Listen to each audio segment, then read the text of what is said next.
Pendekar naga giok menjadi juara. Jenny kehabisan energi di tubuhnya yang membuatnya tergeletak di tanah. Melihat hal itu, Nincu segera melepaskan segel kegelapan agar tak membahayakan nyawa Jenny. Dengan sekali kibasan tangannya, Jenny terhempas keluar arena pertarungan dan langsung tak sadarkan diri. Apa yang dilakukan Nincu bertujuan agar Jenny terhindar dari efek pertarungan yang akan terjadi antara dirinya dan penyihir kegelapan. Nincu kini berhadapan langsung dengan penyihir kegelapan. Sang penyihir kemudian menyerang Nincu dengan tongkat di tangannya. Aura berwarna hijau yang merupakan racun yang sangat mematikan kini menyebar di udara, dan menutupi pandangan mata Nincu. Dengan sigap Nincu mengaktifkan mata langitnya dan mengaktifkan dua simbol di tubuhnya, agar terlindung dari racun yang menyebar di udara. Penyihir kegelapan menghantamkan tongkatnya ke depan, sehingga 3 buah tengkorak yang mengeluarkan aura mematikan, langsung menuju ke arah Nincu. Melihat hal itu, Nincu mengeluarkan kekuatan inti api surgawi dan memecahkannya menjadi 3 bagian. Ketiga inti api surgawi itu langsung menyambut datangnya serangan tengkorak yang menuju ke arahnya. Ketiga tengkorak yang menuju ke arah Nincu seketika itu terbakar oleh inti api surgawi yang dilepaskan Nincu, hingga ketiga tengkorak itu pada akhirnya hangus terbakar dan menjadi debu. Penyihir kegelapan sangat terkejut melihat kenyataan jika serangan yang diarahkan kepada lawan tarungnya, tak bisa melukai dan bahkan serangannya itu akhirnya hancur oleh ganasnya kobaran api putih yang membakarnya. Sang penyihir juga merasa heran, mengapa pemuda yang menjadi lawan tarungnya dapat menahan racun ganas yang diciptakannya, dan bahkan dapat melihat di dalam pekatnya racun yang menyebar di udara. Penyihir kegelapan kini merubah pola serangannya, dan kini dia mengeluarkan sosok makhluk yang sangat menyeramkan dengan banyaknya luka yang dipenuhi dengan nanah berwarna hijau beracun, serta kuku-kuku tajam yang memiliki racun mematikan. Aroma anyir seketika itu menyeruak ke udara, yang membuat para penonton tak kuasa menahan diri untuk mengeluarkan semua isi perut yang sudah dimakannya. Wali kota segera mengeluarkan untuk menutupi arena pertarungan, agar racun yang menyebar di udara dan aroma anyir dari tubuh makhluk mengerikan itu, tak sampai kepada para penumpang yang menyaksikan jalannya pertarungan. Sepertinya makhluk ini merupakan makhluk kuno di masa lalu yang telah dibangkitkan, yang tentunya memiliki kekuatan hebat dan tak terbatas, batin Nincu. Nincu kemudian mengeluarkan pedang penguasa malam dari dalam tubuhnya, dan dengan cepat langsung menyerang makhluk itu dengan menggunakan teknik 6 rasi bintang. Alhasil makhluk mengerikan itu terjebak di dalam segel 6 rasi bintang, yang membuatnya tak dapat bergerak. Nincu kemudian melakukan pembantaian di sana, yang membuat tubuh makhluk menyeramkan itu terpotong-potong menjadi beberapa bagian. Apa yang terjadi di luar dugaan Nincu? Potongan-potongan tubuh makhluk hidup itu seketika menjadi sosok makhluk mengerikan yang sama, yang kini jumlahnya semakin banyak sesuai dengan potongan-potongan tubuh yang berserakan di tanah. Tawa penyihir kegelapan seketika itu seketika pecah menyaksikan apa yang telah terjadi, di mana makhluk mengerikan yang dikeluarkannya telah berubah menjadi banyak dan hal itu membuatnya merasa senang. Namun tawanya seketika itu sirna saat melihat senyuman dingin di wajah Nincu.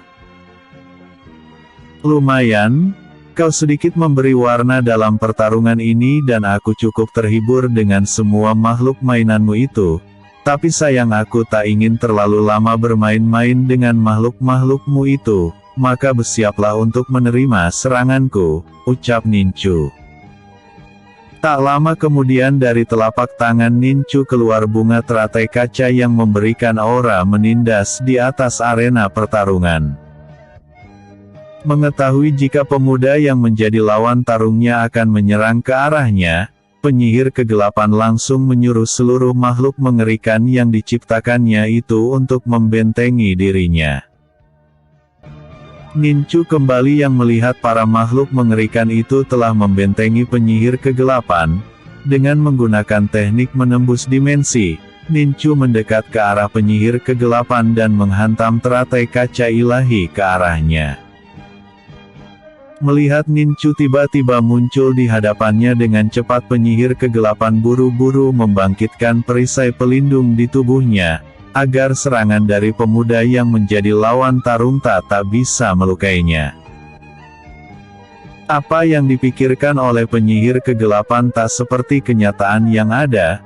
Teratai kaca ilahi mampu menghancurkan perisai pelindung di tubuhnya, sehingga membuat penyihir kegelapan terhempas keluar arena pertarungan dan tewas seketika.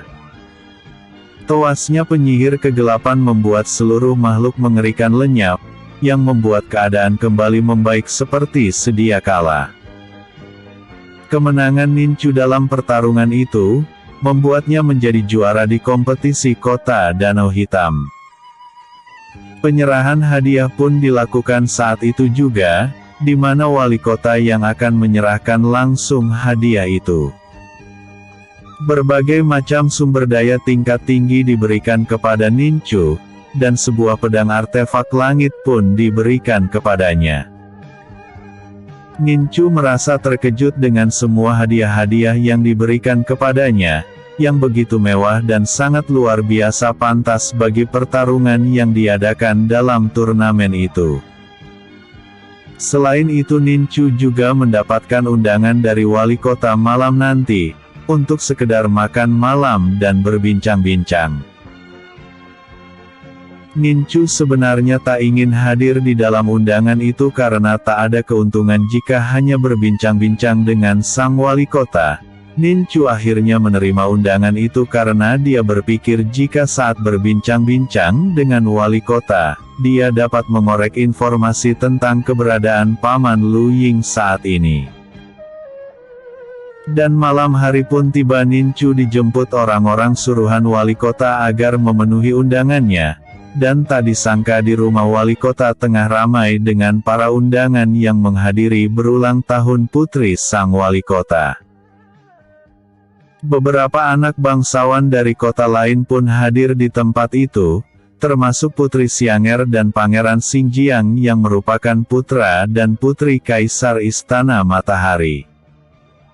Nincu tiba-tiba dipanggil seorang pelayan muda, dan menyuruhnya untuk naik ke tingkat atas bangunan sang wali kota. Di sana wali kota tengah menunggunya bersama Jenny. Setelah Nincu duduk, sang wali kota lalu mengutarakan keinginannya. Aku ingin kau memenangkan turnamen bela diri di Istana Kota Kekaisaran yang akan dilakukan 1 minggu dari sekarang, karena kemenangan itu akan membuat Kota Danau Hitam lebih diperhitungkan lagi oleh Kaisar Matahari, ucap wali kota. Aku pasti akan memberikan yang terbaik pada kota ini dengan memenangkan turnamen yang akan diselenggarakan, jawab Nincu. Aku yakin kalian berdua pasti dapat menjuarai turnamen bela diri itu. Aku akan memberikan hadiah besar kepada kalian berdua jika bisa masuk dalam 3 besar pemenang turnamen bela diri itu. Untuk saat ini kau dan Jenny boleh tinggal di rumahku agar kalian bisa berlatih sebelum hari keberangkatan menuju kota kekaisaran tiba, ucap wali kota. Kami berdua akan tinggal di sini, sesuai dengan keinginan wali kota, ucap Jenny yang membuat wali kota merasa senang. Hari ini merupakan hari ulang tahun putriku. Karena kalian berdua masih sebaya dengannya, maka kalian boleh bergabung di dalam pesta itu. Tapi sebelumnya kalian berdua berganti pakaianlah terlebih dahulu agar layak dan pantas, karena di sana terdapat putra mahkota dan putri Xianger. Setelah berkata seperti itu, wali kota memanggil para pelayannya untuk membawa Jenny dan Nincu berganti pakaian. Setelah para pelayan datang, Jenny segera mengikutinya untuk berganti pakaian, sementara Nincu tetap duduk di tempatnya. Wali kota merasa heran mengapa Nincu tak pergi mengganti pakaiannya, sehingga wali kota pun menanyakan hal itu kepadanya. "Sepertinya ada yang ingin kau sampaikan kepadaku sehingga kau tak ikut berganti pakaian," tanya wali kota. "Aku hanya ingin menanyakan keberadaan leluhur Lu Ying pada Anda, dapatkah Anda memberitahuku keberadaannya sekarang?" tanya Nincu. "Mengapa kau tanyakan hal itu padaku?" Kini giliran wali kota bertanya, yang membuat Nincu segera mencari jawaban sang wali kota, agar wali kota tak mencurigainya. "Sedari kecil aku mendengar cerita tentang leluhur Lu Ying, dan aku sangat mengaguminya sehingga aku terus berlatih dan menjadi seperti sekarang ini. Aku tak menginginkan semua hadiah-hadiah dalam rupa apapun, karena aku hanya ingin bertemu dengan leluhur Lu Ying yang merupakan orang yang sangat kukagumi hingga aku berlatih dan terus berlatih hanya untuk menjadi seperti dia." Wali kota mengangguk-anggukan kepalanya mengerti dengan apa yang ada di dalam pikiran pemuda yang ada di hadapannya. Leluhur Lu Ying tak pernah menampakkan dirinya sekalipun ada acara penting di kekaisaran, dan tak ada orang yang pernah mengetahui keberadaannya selain keluarga besar kekaisaran matahari. "Jika kau lebih mengetahui keberadaan, kau harus bisa memenangkan turnamen bela diri itu agar Kaisar Matahari dapat bertemu denganmu dan berpijak bincang dengannya. Di saat itu merupakan kesempatan bagimu untuk menanyakan keberadaan leluhur Lu Ying pada sang kaisar," ucap wali kota. "Terima kasih atas semua informasi yang telah Anda berikan," jawab Nincu. Bersambung. Episode sebelumnya. Kompetisi Danau Hitam 2. Episode berikutnya. Permintaan wali kota. Permintaan wali kota. Nin telah berganti pakaian namun tak ingin memakai pakaian pemberian dari wali kota, dia memilih pakaian sang ayah yang berada di cincin ruangnya. Setelah itu Nincu pergi menemui Jenny agar dapat bersama-sama dengannya menuju ke pesta ulang tahun putri sang wali kota. Jenny begitu sangat terkejut saat melihat penampilan Nincu yang sangat lain dari biasanya. Ketampanannya semakin jelas terlihat saat memakai pakaian mewah di tubuhnya layaknya seorang anak bangsawan. Baginya Nincu mempunyai karisma dan kewibawaan di dirinya, sehingga penampilannya begitu menawan di matanya. "Mengapa kau memandangku seperti itu?" tanya Nincu. Jenny sangat terkejut ditegur seperti itu oleh Nincu, dan dengan buru-buru wanita cantik itu pun mengalihkan pandangannya ke arah lain sambil berkata, "Aku hanya ingin mengucapkan terima kasih kepadamu karena di dalam arena pertarungan waktu itu kau tak melakukan hal buruk padaku, walaupun kesempatan untuk membunuhku sangat berpeluang besar," ucap Jenny. "Untuk apa aku harus membunuhmu karena hal itu tak menguntungkan bagiku? Lebih baik seperti ini kau kini menjadi temanku," jawab Nincu. "Nincu, ada baiknya kita pergi ke dalam pesta karena aku sudah sangat lapar dan ingin makan di sana," ucap Jenny. Dan pada akhirnya mereka berdua turun ke lantai bawah untuk ikut meramaikan pesta ulang tahun Nona Muda Lingling. Saat turun dari tangga, semua mata tertuju kepada mereka berdua, dan para wanita yang berada dalam pesta begitu terkesima dengan wajah tampan Nincu. "Lingling, siapakah pemuda itu?" tanya Putri Sianer. Aku sendiri tak mengetahuinya, yang jelas dia merupakan pemuda pemenang kompetisi yang diadakan di kota Danau Hitam, jawab nona muda Lingling. Tiba-tiba saja wanita muda yang merupakan putri wali kota Danau Hijau datang menghampiri Nincu. Jika tak salah kau merupakan pemenang dari turnamen yang diadakan di kota Danau Hitam ini. Perkenalkan, namaku Linar, aku merupakan putri wali kota Danau Hijau yang ada di kekaisaran ini, ucap wanita cantik itu. Nincu hanya tersenyum dan menganggukkan kepalanya. Setelah itu Nincu meninggalkan nona muda Linar menuju ke arah Jenny yang telah duluan ke meja makan. Apa yang dilakukan Nincu membuat nona muda Linar seperti disepelekan, karena pemuda itu langsung pergi meninggalkannya tanpa menyebutkan namanya. Sombong sekali dia. Selama ini tak ada pemuda yang dapat menolakku dan bahkan putra mahkota pun tergila-gila padaku, tapi dia. Mengapa dia begitu cuek dan menganggapku tak ada? Aku akan membuat perhitungan padanya, batin Linar. Linar kemudian menemui putra mahkota, dan mengatakan jika Nincu telah melakukan hal buruk padanya. Putra mahkota yang memang mencintai nona muda Linar, langsung tersulut emosinya saat mendengar hal itu, dan langsung menghampiri Nincu yang tegah mengambil makanan. Tanpa berkata sepatah kata pun Pangeran Xiangjiang langsung menendang ke arah Nincu, sehingga makanan yang ada di dalam genggaman tangannya terlepas dan mengotori lantai ruangan itu. Kau pikir kau siapa? Berani sekali kau mengganggu nona muda Linar, ucap sang pangeran. Nincu melirik ke arah Linar, dan tampak wanita cantik itu tengah tersenyum sinis kepadanya. Aku tak pernah melakukan apa yang kau tuduhkan, karena hal itu tak ada untungnya bagiku.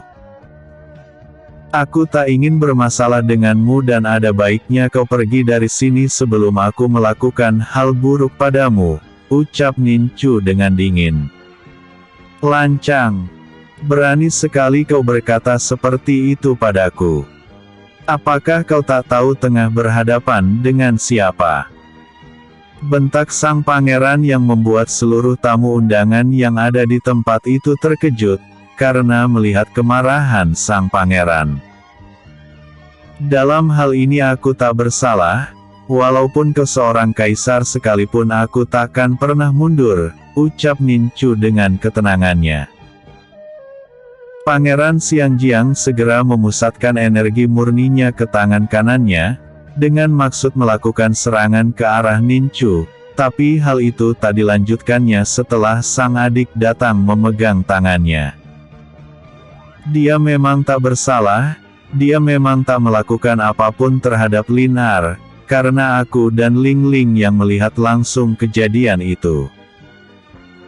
Kurasa Linar kesal karena tak digubris oleh pemuda ini, sehingga Linar membuat cerita yang membuatmu tersulut emosi untuk menghabisi pemuda ini, ucap Putri Xianger.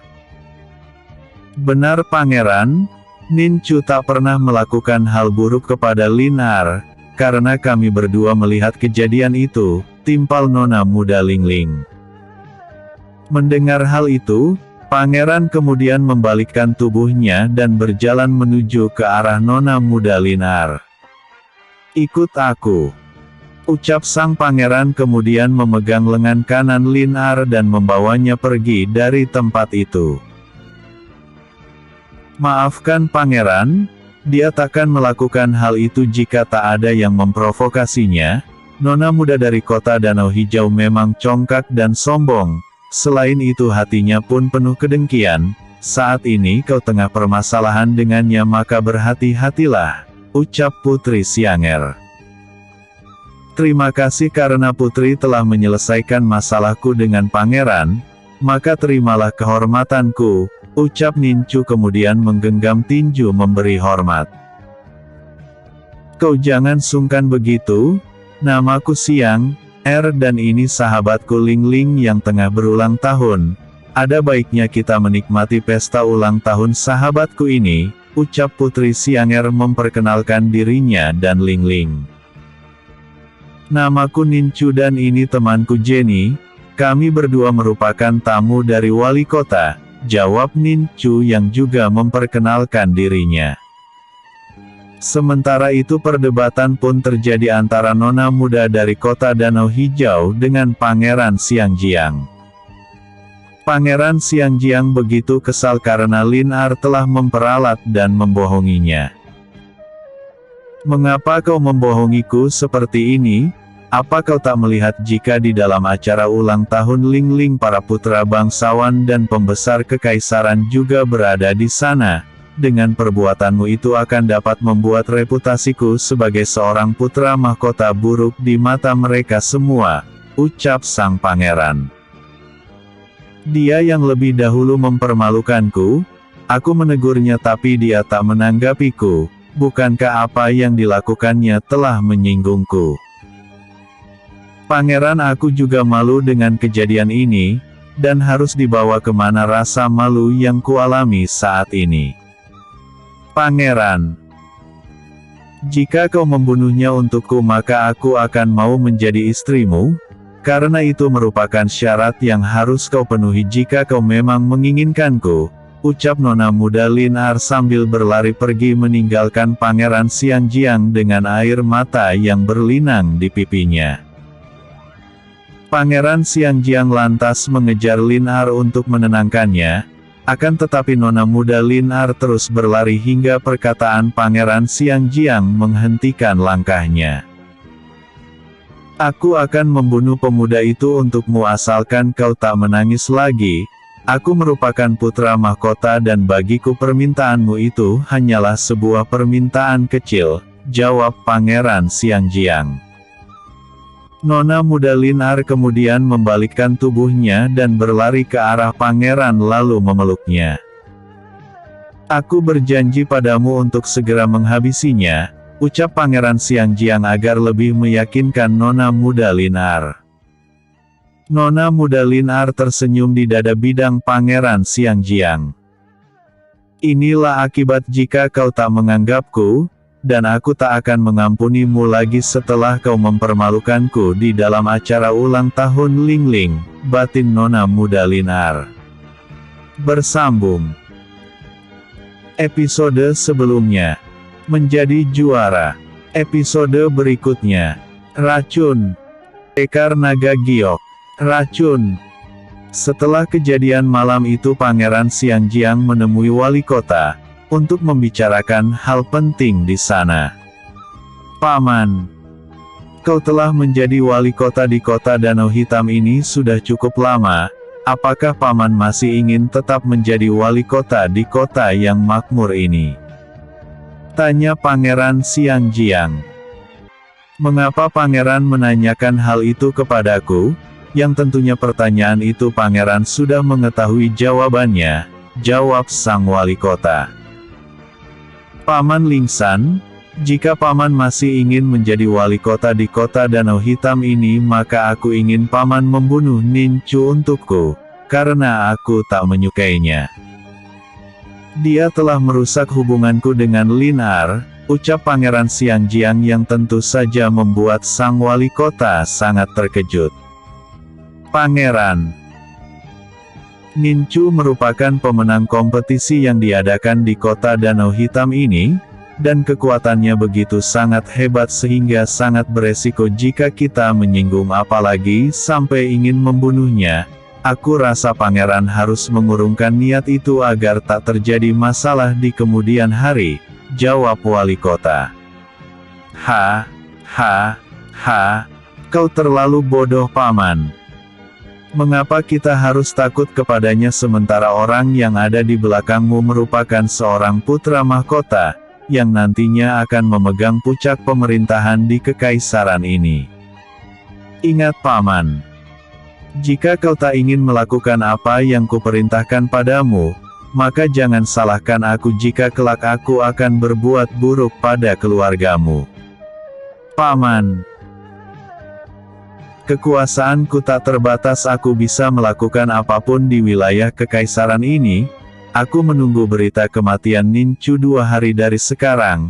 Dan jika kau gagal maka jangan salahkan aku jika kau merupakan satu dari sekian orang yang akan menjadi duri yang harus kusingkirkan.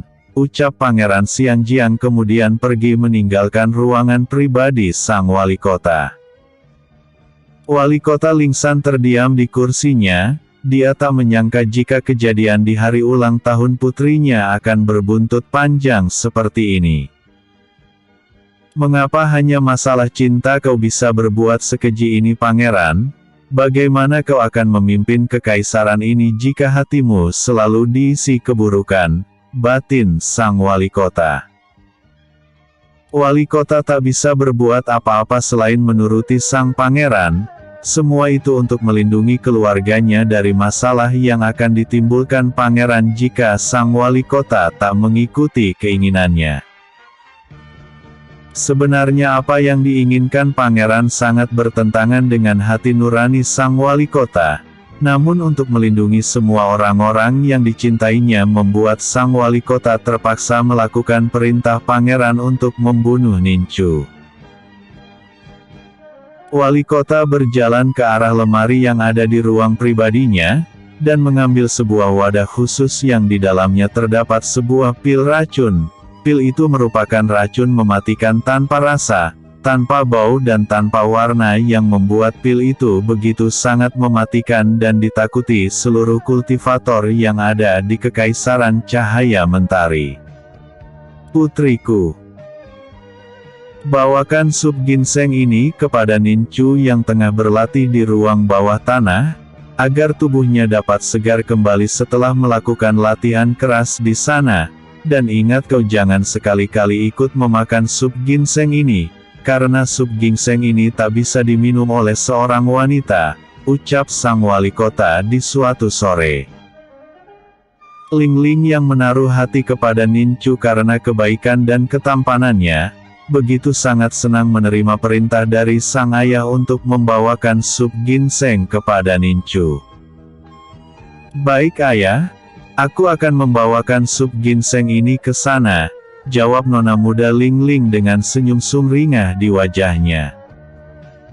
Nona muda Ling-Ling pada akhirnya membawa sup ginseng yang telah bercampur dengan racun, ke ruang latihan bawah tanah tempat keberadaan Ninchu.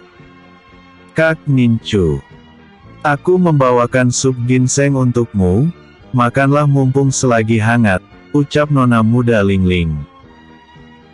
Tiba-tiba saja Jenny datang ke ruang latihan bawah tanah, melihat adanya sup ginseng yang merupakan makan favoritnya, Jenny akhirnya tergiur untuk memakannya. Kak Jenny, sup ginseng ini tak diperuntukkan untukmu, aku sengaja membawakannya untuk Kak Ninchu, ucap nona muda Ling-Ling dengan memasang wajah cemberut yang tak senang dengan kehadiran Jenny di tempat itu. Sudahlah nona muda, tak ada salahnya Jenny ikut menikmati sup buatanmu itu, aku bisa berbagi dengannya, ucap Ninchu kemudian membagi sup ginseng itu menjadi 2 bagian dan memberikannya kepada Jenny. Mereka berdua akhirnya menikmati sup ginseng yang diberikan nona muda Ling-Ling, dan apa yang terjadi setelah itu membuat suasana di dalam ruang latihan menjadi riuh dengan suara teriakan menyayat hati dari Jenny. Ninchu yang tak terpengaruh dengan racun itu karena adanya bunga teratai nirwana di dalam tubuhnya, begitu sangat terkejut mengetahui jika makanan yang telah dimakannya bersama Jenny telah ditaburi racun. Dengan cepat Ninchu mengalirkan energi murni teratai nirwana ke tubuh Jenny, dan tak berapa lama kemudian wanita muda itu pun memuntahkan semua makanan yang telah dimakannya. Ninchu segera memberikan sebuah pil dari aura teratai nirwana yang telah dibekukannya, agar sisa-sisa racun yang berada di dalam tubuh Jenny dapat dinetralkan oleh pil tersebut. Jenny, pulihkan dirimu dengan berkultivasi di tempat ini, aku akan melindungi tempat ini dengan menggunakan segel pelindung, agar tak ada yang dapat masuk ke tempat ini selain diriku, ucap Nincu. Jenny menganggukkan kepalanya pelan, mengiyakan perkataan Nincu.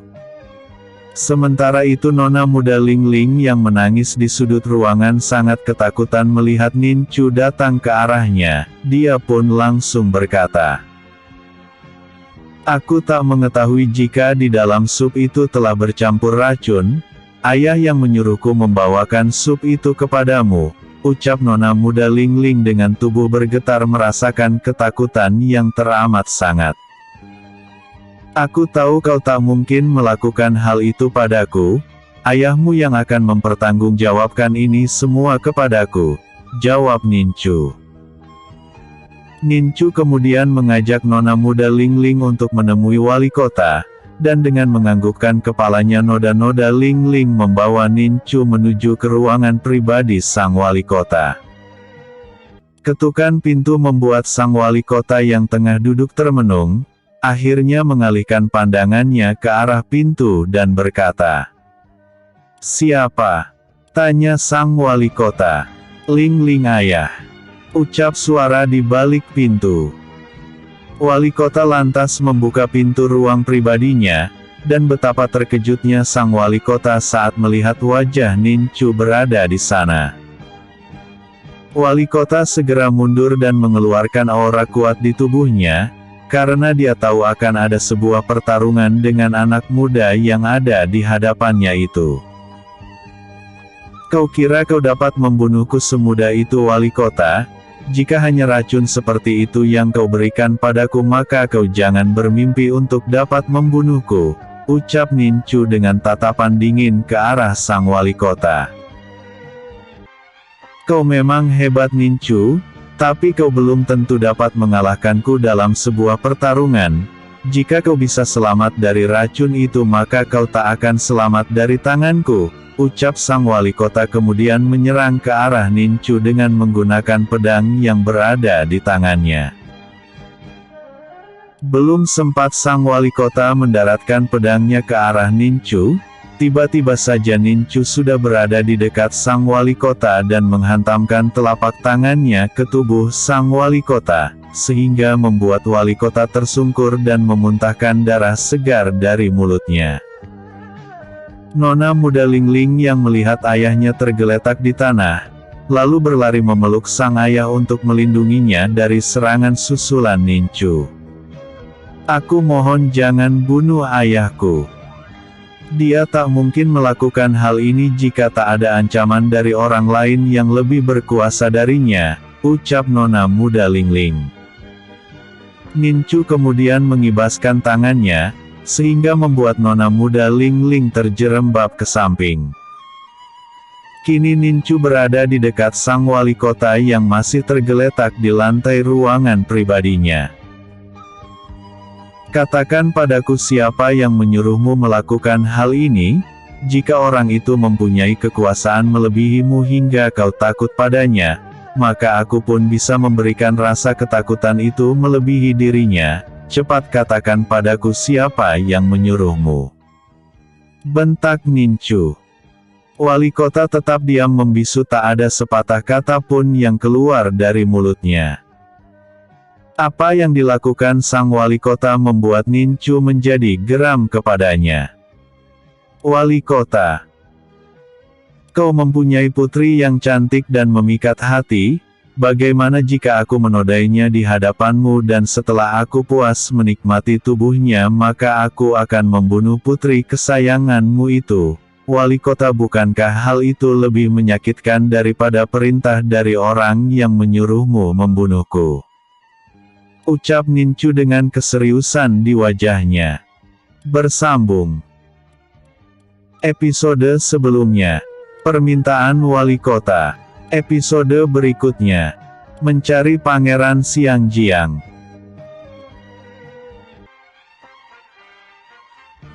Giok, mencari Pangeran Xiangjiang. Kembali tak ada suara yang keluar dari mulut sang wali kota sehingga membuat Nincu mengangkat tangannya ke atas. Tubuh Nona Muda Lingling tiba-tiba terangkat dan menuju ke arah dinding ruang pribadi sang wali kota, kemudian melekat erat di sana dengan menghadap ke arah Nincu. Melihat hal itu wali kota hanya bisa memejamkan matanya, dan tetap pada pendiriannya yang tak ingin mengatakan jika pangeranlah yang telah memerintahkan membunuh Nincu. Karena tak ada itikat baik dari sang wali kota, Nincu kembali mengibaskan tangannya sehingga pakaian yang melekat di tubuh Nona Muda Lingling hancur berantakan, dan tak menyisakan satupun benang yang kini melekat di tubuhnya.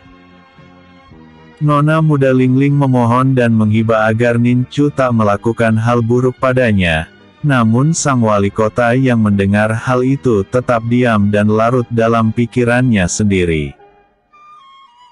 Kurasa kau memang menginginkan kehancuran putrimu, baiklah jika itu yang kau inginkan aku akan menodai putrimu di depan matamu, ucap Nincu kemudian berjalan ke arah Nona Muda Lingling.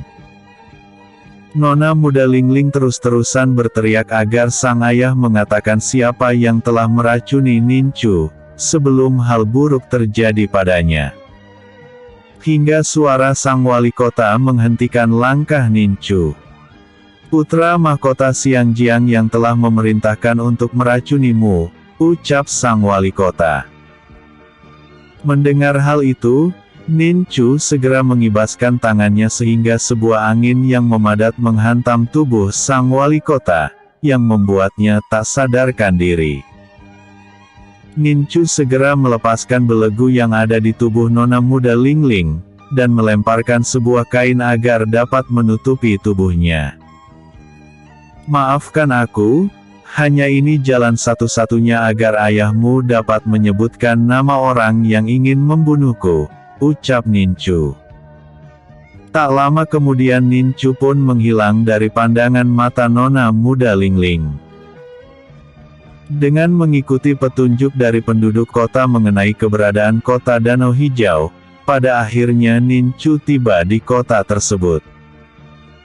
Di sana Nincu dapat dengan mudah menemukan rumah sang wali kota, karena rumah wali kota Danau Hijau lebih besar dari rumah-rumah yang berada di kota tersebut.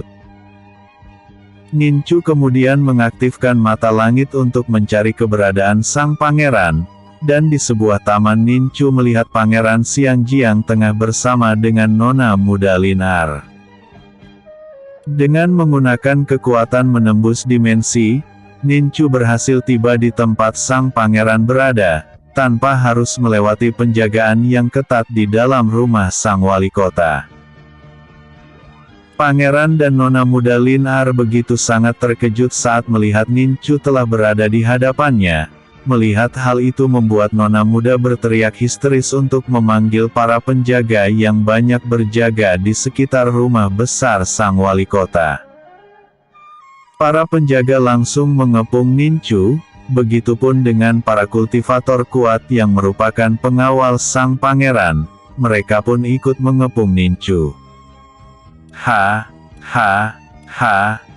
ternyata kau masih hidup Nincu, dan sekarang kau mengantarkan nyawamu ke tempat ini, ucap Pangeran Xiangjiang. Sudah kukatakan padamu walaupun kau seorang kaisar jika berani mengusikku maka aku akan melenyapkanmu, jawab Nincu. Mendengar perkataan Nincu membuat sang pangeran murka, dan langsung menyuruh para penjaga untuk meringkus Nincu. Apa yang kalian tunggu, cepat ringkus dia dan berikan mayatnya kepada binatang buas yang ada di hutan. Perintah sang pangeran. Belum sempat para penjaga bergerak untuk meringkus Nincu, tiba-tiba saja sebuah pedang hitam berkelebat cepat dan membunuh semua penjaga yang ada di tempat itu. Pangeran begitu sangat terkejut melihat apa yang telah terjadi. Tanpa bergerak sedikit pun Nincu berhasil memenggal kepala seluruh penjaga yang mengepungnya. Kini pedang hitam yang telah memenggal kepala seluruh penjaga, telah berada di genggaman tangan Nincu. Aura menindas yang keluar dari pedang penguasa malam, membuat seluruh kultivator kuat yang menjaga pangeran selama ini langsung bersiaga untuk melakukan pertarungan dengannya. Kini Pangeran Xiangjiang sadar jika Ninchu merupakan kultivator yang sangat hebat, sehingga membuatnya memilih untuk melarikan diri dari tempat itu. Pangeran Xiangjiang segera berlari meninggalkan tempat itu, akan tetapi tiba-tiba saja sebuah cengkraman tangan Ninchu telah berada di lehernya, yang membuat Pangeran Xiangjiang kesulitan untuk bernafas. Lepaskan pangeran. Apa yang telah kau lakukan akan membuatmu dalam masalah karena telah mengancam nyawa putra mahkota, ucap salah seorang pengawal pangeran. Ninchu segera mengibaskan tangannya, maka sebuah jarum emas langsung melesat cepat menembus kepala pengawal sang pangeran, hingga pengawal itu pun ambruk ke tanah dan tewas seketika. Melihat rekannya mati, beberapa pengawal langsung menembakkan kembang api ke udara yang menandakan jika putra mahkota tengah dalam bahaya. Sekarang kau tak bisa kemana-mana lagi karena prajurit dari kekaisaran akan datang ke tempat ini. Cepat lepaskan pangeran agar kau sedikit dapat keringanan hukuman darinya, ucap pengawal pangeran dengan memasang kewaspadaan tinggi. Dari belakang Ninchu tampak nona muda Lin Er dengan diam-diam menarik sebuah busur panah, dan diarahkan kepada Ninchu. Sesaat kemudian nona muda itu melepaskan anak panah dari busurnya, dan anak panah itu langsung melesat cepat ke arah Ninchu. Nona Lin Er merasa sangat senang melihat anak panah yang dilepaskannya, mengarah tepat ke arah Ninchu, tapi kesenangannya itu seketika berubah saat anak panah berbalik dan melesat cepat ke arahnya. Nona muda Lin Er akhirnya ambruk ke tanah dengan anak panah yang menancap di lehernya. Wali kota bersama beberapa pengawal datang ke tempat itu, saat melihat putri kesayangannya telah tak bernyawa akibat sebuah anak panah yang tertancap di lehernya, sang wali kota langsung berteriak histeris dan langsung menyuruh seluruh penjaga yang bersamanya untuk segera meringkus Ninchu. Lagi-lagi pedang hitam tiba-tiba saja melayang di udara, dan satu persatu para penjaga akhirnya tewas saat pedang penguasa malam menebas putus leher mereka. Putra mahkota yang berada di dalam cengkeraman tangan Ninchu, akhirnya tewas karena kesulitan untuk bernapas. Ninchu melemparkan tubuh pangeran yang tak bernyawa, kemudian dengan santai dia pun berjalan meninggalkan tempat itu. Baru beberapa langkah berjalan, tiba-tiba saja para pengawal pangeran yang tersisa langsung menyerangnya. Dengan pedang penguasa malam di dalam genggaman tangannya, dalam waktu sekejap seluruh pengawal pangeran akhirnya mati dengan anggota tubuh yang berserakan di mana-mana. Wali kota yang menyaksikan hal itu hanya terdiam, tubuhnya sangat sulit digerakkan akibat rasa takut melihat keganasan pemuda yang ada di hadapannya. Ninchu sesaat memandang ke atas langit, dan melihat pasukan terbang dari Kekaisaran Matahari telah tiba di tempat itu. Mereka semua mengendarai kuda bersayap. Seorang jenderal turun dari kudanya dan langsung berdiri di hadapan Ninchu. Sesaat jenderal itu melihat bekas-bekas pembantaian yang dilakukan oleh Ninchu.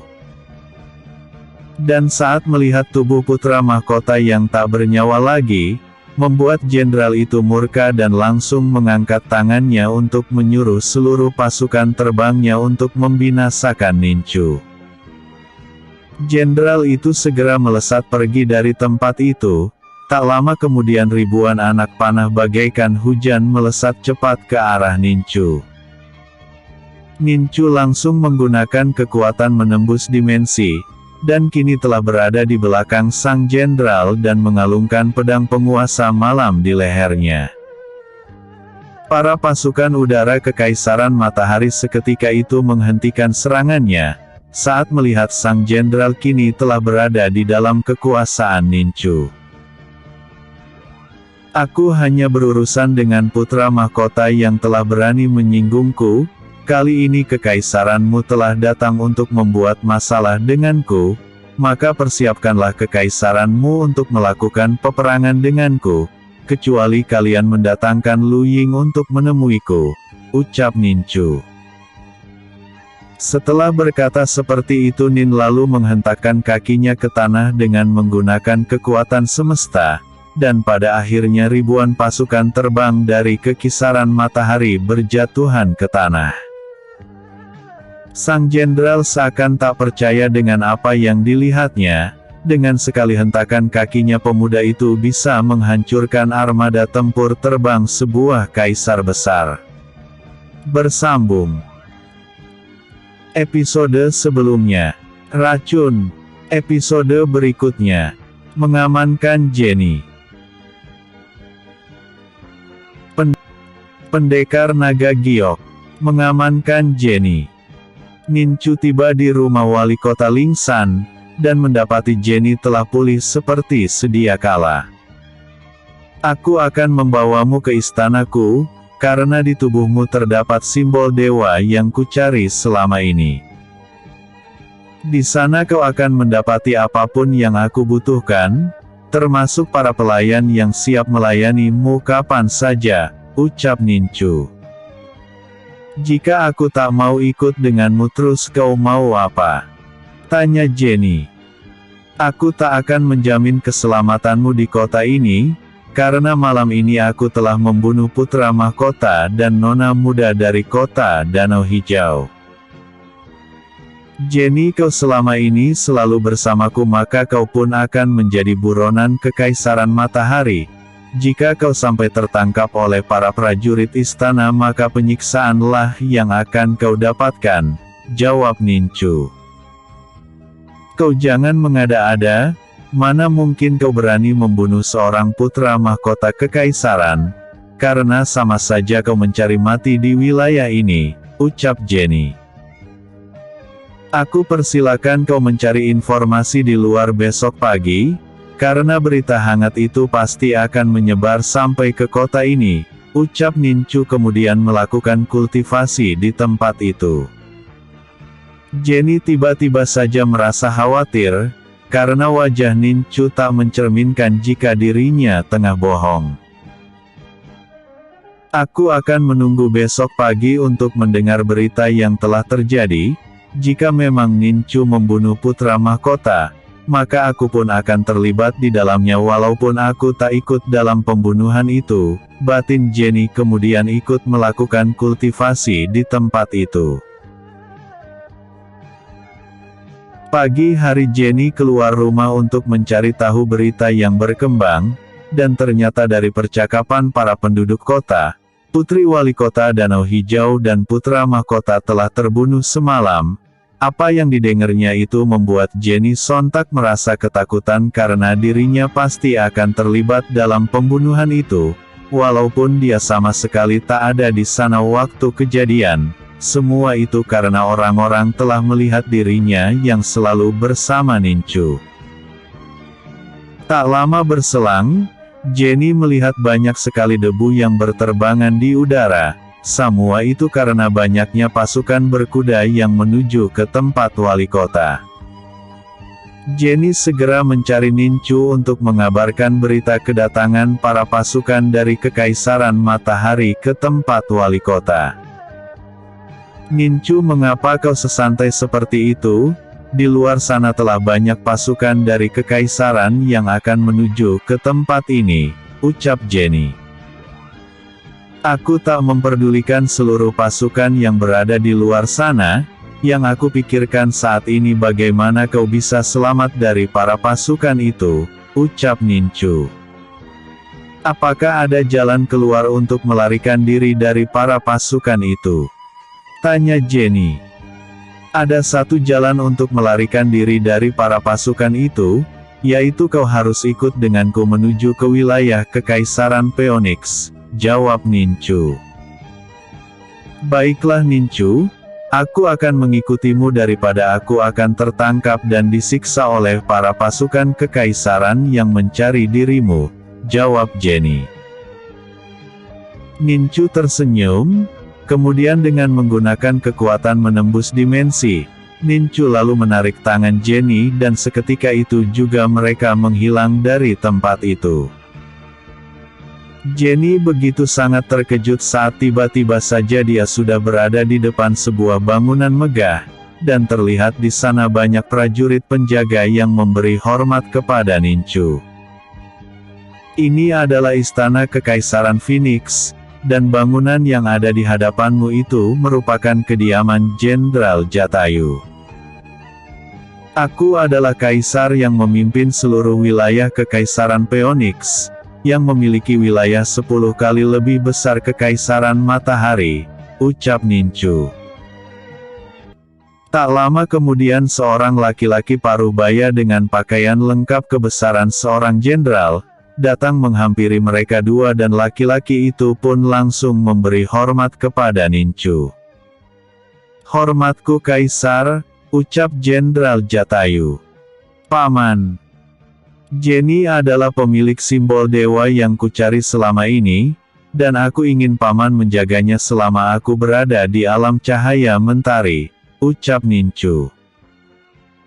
Aku akan menjaganya dengan nyawaku sendiri yang mulia, kau bisa kembali ke alam cahaya mentari dengan tanpa mengkhawatirkan Jenny yang berada di Istana Phoenix, jawab Jenderal Jatayu. Nincu.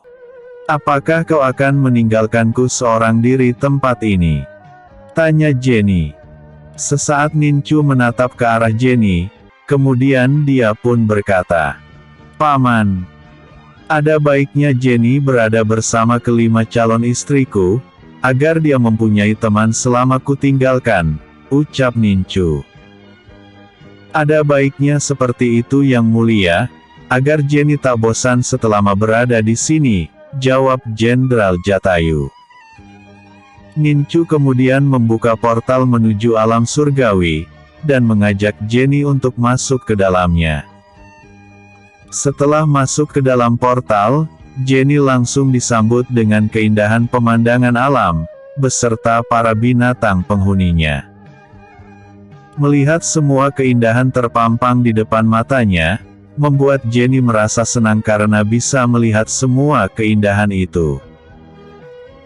Nincu kemudian mengajak Jenny ke dalam sebuah bangunan besar, dan di sana terdapat 5 wanita yang sangat cantik yang begitu terkejut melihat kehadiran mereka berdua. Kelima wanita itu langsung berlari ke arah Nincu dan memeluknya bersama-sama. Berbagai pertanyaan langsung mengalir dari bibir kelima wanita itu, yang membuat Nincu kesulitan untuk menjawabnya satu persatu. Jika kalian bertanya seperti itu, bagaimana aku dapat menjawabnya, ucap Nincu dengan senyuman di bibirnya. Tiba-tiba Dewi Giok bertanya. Kak Nincu, siapakah wanita ini? Tanyanya. Dia adalah pemilik simbol dewa seperti halnya kalian semua, aku ingin kalian berlima menemaninya dan membuatnya betah berada di sini, karena aku telah membawanya dari alam cahaya mentari untuk menyempurnakan ke-10 simbol dewa, jawab Nincu. Setelah bercakap-cakap sesaat dengan kelima wanita yang berada di bangunan besar itu, Jenny mulai akrab dan kerasan berada di antara mereka semua. Aku tak bisa berlama-lama bersama kalian di sini karena aku harus kembali ke alam cahaya mentari, untuk menyelesaikan misi yang harus kulakukan di sana, ucap Nincu. Walaupun berat hati untuk melepas Nincu pergi, pada akhirnya mereka semua mengiyakan keinginan Nincu untuk kembali ke alam cahaya mentari. Setelah berpamitan dengan para wanitanya, dengan menggunakan kekuatan menembus dimensi pada akhirnya Nincu kembali berada di rumah sang wali kota. Di rumah sang wali kota tak ada satupun orang yang terlihat berada di sana, semua penghuni rumah besar itu beserta para pelayannya telah ditahan di Istana Matahari. Aku tak menyangka jika selama ini di alam cahaya mentari banyak terdapat orang-orang yang berhati busuk dan ingin menang sendiri seperti halnya putra mahkota. Aku akan segera menghancurkan mereka semua yang menyalahi aturan yang telah ditetapkan ayahku di masa lampau, batin Nincu. Nincu tak ingin berlama-lama di rumah sang wali kota, dia pun langsung menuju ke istana mentari, dengan bertanya kepada para penduduk kota tempat keberadaannya. Nincu berdiri di depan gerbang yang sangat besar, dia pun menatap ke istana itu. Para prajurit yang melihat ciri-ciri pemuda yang berada di depan gerbang sesuai dengan pemuda yang telah membunuh putra mahkota, langsung melaporkannya kepada Kaisar Xianglou. Mendengar informasi para prajurit yang menjaga gerbang istana, sang kaisar langsung memanggil seluruh jenderalnya dan beberapa kultivator kuat yang selama ini berada di Istana Matahari, untuk menemui pemuda itu. Bersambung. Episode sebelumnya, mencari Pangeran Xiangjiang. Episode berikutnya, mengungkapkan jati diri.